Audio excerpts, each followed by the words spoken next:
अस्सलाम वालेकुम, welcome to my channel. आप जहाँ कहीं भी रहें खुश रहें और खुशियाँ बांटें। तो मेरे पकवान में मैं आज आपके साथ शेयर करूँगी ऐसी ज़बरदस्त रेसिपी कि आपके साथ साथ आपके बच्चे भी खुश हो जाएंगे। ना सिर्फ अफ्तार के लिए और बल्कि ये तो बच्चों के लंच बॉक्स के लिए भी एक हेल्दी ऑप्शन है। तो चलिए स्टार्ट करते हैं। बिस्मिल्लाहिर्रहमानिर्रहीम। यहाँ पे मैंने 1 किलो आलू ले लिए हैं। 1 किलो से थोड़े से कम है। आलूओं को मैंने बॉईल कर लिया है। बॉईल करने के बाद मैश कर लिया है। 1 टीस्पून इसमें नमक डालूंगी। नमक आप अपने टेस्ट के मुताबिक कम या ज़्यादा ले सकते हैं। और यहाँ पे मैं डालूंगी काली मिर्च का पाउडर और ये भी 1 टीस्पून है। कुटा हुआ धनिया 2 बड़े चम्मच डालूंगी इसमें, क्योंकि इसमें इसका जायका बहुत ही ज़बरदस्त आता है। और हाफ़ टेबल स्पून इसमें लाल मिर्च पाउडर डालूंगी और 2 चम्मच भर के इसमें हॉट सॉस डालूंगी। तो आप जल्दी से वीडियो को लाइक कर लीजिए। इसी दौरान सिरका डालूंगी 2 बड़े चम्मच। सिरके से भी इसमें ज़बरदस्त सी मज़ेदार सी खटास आएगी। और यहाँ पे बारीक कटी हुई मैंने गाजर ली है 1 कप और बंद गोभी लूँगी 1 कप, और वो भी हमने बारीक कटा हुआ लिया है।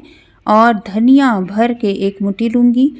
इसके अलावा 1 बड़ा नींबू निचोड़ लूँगी इसमें। इससे ज़बरदस्त खट्टा सा इसका टेस्ट आएगा। तो ज़बरदस्त सी जायकेदार सी ये रेसिपी हमारी बनने जा रही है। तमाम चीज़ों को अच्छे से हाथ से मिक्स कर लेते हैं। इसको अच्छे से गूंदना है। गूंदना ज़रूरी इसलिए है कि ये अच्छे से तमाम मसाले एक दूसरे में रच बस जाएं ताकि टेस्ट ज़बरदस्त आए।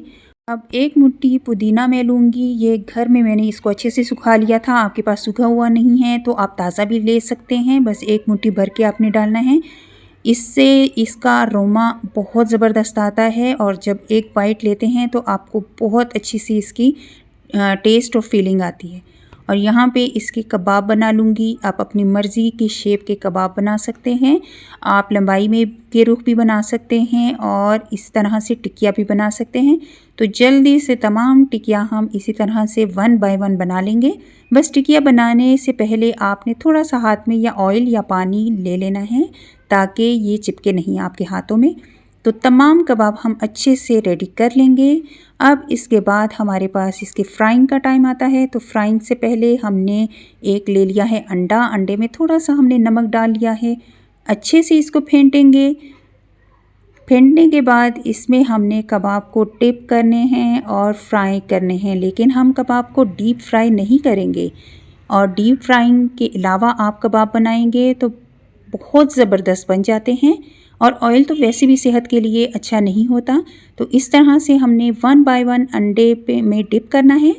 और इस तरह से तमाम कबाब को जितने आपने बनाने हैं इस तरह से किसी भी तवे या पैन में आपने उलटते पुलटते रहना है, ताकि ये अगर आप एक जगह से दूसरी जगह नहीं हिलाएंगे तो ऑयल में कुछ कबाब ऑयल में रह जाएंगे और कुछ कबाब वैसे ही रह जाएंगे सूखे सूखे से। तो आपने उलटते पुलटते रहना है। यहाँ पे थोड़ा सा अंडा ज़्यादा हो गया था, इसको हटा लीजिए। बस आपने इसी तरह से उलटते पुलटते तमाम कबाब रेडी कर लेने हैं।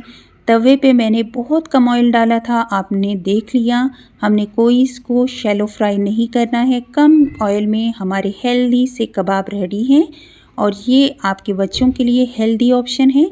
तो अफ्तार के लिए बनाएं, लंच बॉक्सेस के लिए बनाएं। ज़बरदस्त से ये कबाब बनाने में आपने देख लिया कि कितनी आसानी से ये बन गए हैं। तो जल्दी से आपने इसको ट्राई ज़रूर करना है और फिर मुझे मैसेज करके लाजमी बताइएगा कि आज की रेसिपी आपको कैसी लगी। फिर मिलेंगे। टिल देन अल्लाह हाफिज़।